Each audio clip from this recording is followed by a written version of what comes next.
Central water commission, Godavari river management board, Polavaram project authority ఇవన్నీ కూడా Banakacherla project pre feasibility report అని ఉంటుంది, దాన్ని రిజెక్ట్ చేసినాయి. అయినా ఎందుకు పోయినరు, అయినా ఎందుకు కూర్చున్నారు? మళ్ళీ బయటకు వచ్చి ఏం చెప్తారు ముఖ్యమంత్రి గారు? ఇదంతా ఉట్టిదే, అనఫిషియల్, ఇది అనఫిషియల్ మీటింగ్ అంటారు. అసలు అనఫిషియల్ మీటింగ్ ఎందుకు పోయింది? మరి అనఫిషియల్ మీటింగ్ ఇద్దరు రాష్ట్రాల ముఖ్యమంత్రులు, ఒక జలశక్తి కేంద్ర జలశక్తి మంత్రి ఉంటాడు, దానికి అఫీషియల్గా పిఐబి ఇస్తుందా రిపోర్టు? అంటే అఫీషియల్గానో అనఫీషియల్గానో మొత్తానికైతే చంద్రబాబు నాయుడు గారి ఎజెండా ఇంప్లిమెంట్ చేయడానికి పోయినరు తప్పితే ఇంకోటి కాదు అన్న విషయం ఇవాళ తెలంగాణ ప్రజలందరూ కూడా గమనించుకోవాలి. ఈయన చంద్రబాబు నాయుడు గారికి సద్ది మోస్తున్నాడు, తెలంగాణ బిడ్డలనేమో ఎండబెట్టేటటువంటి ప్రయత్నం చేస్తున్నాడు. ఈ వైఖరిని మేము తీవ్రంగా విమర్శిస్తూ ఉన్నాం. మేము తెలంగాణ జాగృతి నుండి మీ అందరికీ తెలుసు, ఇదివరకు ఉమ్మడి ఆంధ్ర రాష్ట్రంలో ఉన్నప్పుడు కూడా పోలవరం ప్రాజెక్టు మీద న్యాయ పోరాటం చేసినాం. ఇవాళ మేము చూస్తున్నాం కాంగ్రెస్ పార్టీ తెలంగాణను ఫెయిల్ చేస్తున్నది. భారతీయ జనతా పార్టీ అయితే మాటనే మాట్లాడతలేదు. అందుకనే మాలాంటి సంస్థలు ఇప్పుడు ముందుకు రావాల్సినటువంటి అవసరం ఉన్నది. తెలంగాణ జాగృతి నుండి న్యాయ పోరాటం చేస్తాం. తప్పకుండా బనకచెర్ల ప్రాజెక్టును ఆపి తీరుతామని కూడా ఈ సందర్భంగా మేము తెలియజేస్తా ఉన్నాము. మరి తెలంగాణకు అన్యాయం జరుగుతుంటే మేకపోతు గాంభీర్యం ప్రదర్శించి ప్రజల్ని మోసం చేస్తున్నటువంటి ముఖ్యమంత్రి గారు ఖచ్చితంగా నేను రిజైన్ చేయాలని చెప్పి కోరుతా ఉన్నాను. అదేవిధంగా నేను ఇంకొక డిమాండ్ కూడా చేస్తున్నా. 21వ తారీఖు నుంచి పార్లమెంటు ప్రారంభమవుతా ఉన్నది. ఈ పార్లమెంటు సమావేశాలలో ఖచ్చితంగా అఖిల పక్షాన్ని తీసుకొని ముఖ్యమంత్రి గారు ఢిల్లీకి పోవాలి. ఒకటి బీసీ బిల్లు విషయం, 2 బనకచెర్ల విషయం, 2 కూడా సాధించుకొని రావాలని చెప్పి ముఖ్యమంత్రి గారిని నేను డిమాండ్ చేస్తూ ఉన్నాను. మళ్ళొక్కసారి ఆంధ్ర ప్రజలకు, ఆంధ్ర ప్రాంత ప్రజలకు కూడా నేను రిక్వెస్ట్ చేస్తున్నా, ఇది కాంట్రాక్టర్ల కోసం, అవినీతి కోసం కట్టేటటువంటి ప్రాజెక్టు తప్పితే ప్రజా ప్రయోజనాల కోసం కట్టే ప్రాజెక్టు కాదు.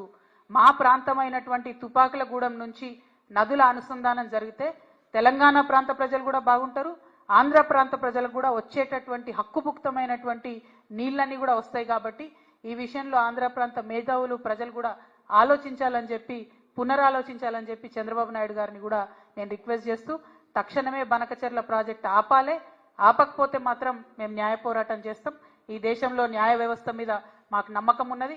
మా ముఖ్యమంత్రి యొక్క అచేతన స్థితికి మేము చాలా బాధపడతా ఉన్నాం. ఆయన తక్షణమే రాజీనామా చేస్తే ఈ రాష్ట్రానికి మంచిదని కూడా మేము కోరుతా ఉన్నాం. Thank you. జై తెలంగాణ, జై జాగృతి.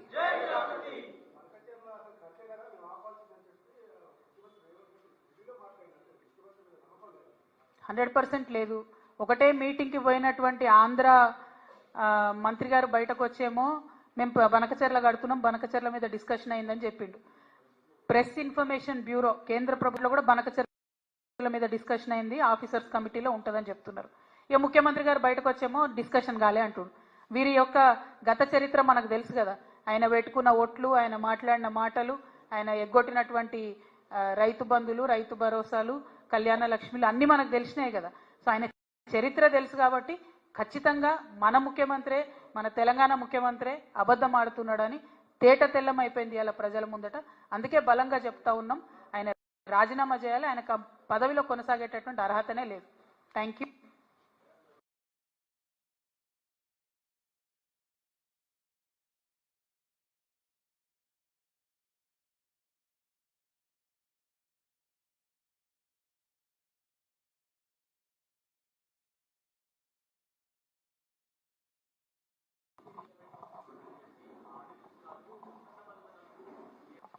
మాట్లాడదాంలే, ఎందుకంటే చాలా క్లారిటీ ఇవ్వాలి దాని మీద. బనకచెర్ల ఇష్యూ చాలా ఇంపార్టెంట్ ఇష్యూ, శాశ్వతంగా మన నదీ జలాలకు దూరమయ్యే ఇష్యూ కాబట్టి దాని మీద ఈరోజు మాట్లాడతాం. ఆ ఇష్యూ మీద కూడా నేను మళ్ళీ క్లారిటీ ఇస్తాను.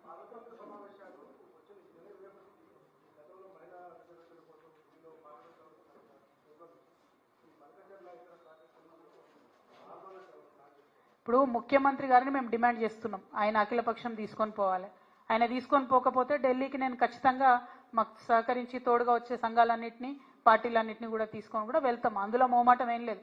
ఎందుకంటే తెలంగాణ ప్రజల హక్కుల కోసం రాష్ట్ర ముఖ్యమంత్రిగా ఆయన తన బాధ్యతను మర్చిపోవచ్చు, కానీ మేము మర్చిపోలేదు. తెలంగాణ జాగృతిగా న్యాయ పోరాటం చేస్తాం. అవసరమైతే ఢిల్లీ బేస్డ్గా కూడా ఆందోళనకు కూడా రూపకల్పన చేస్తాం.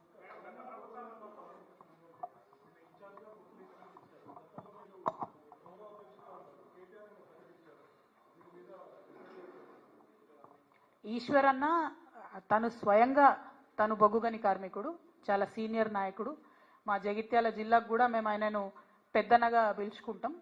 అటువంటి నాయకుడికి ఇన్ఛార్జ్ ఇవ్వడం డెఫినెట్గా తెలంగాణ బొగ్గుగని కార్మిక సంఘం మంచిగా పనిచేస్తుందని చేయాలని కూడా కోరుకుంటున్నాం. Thank you.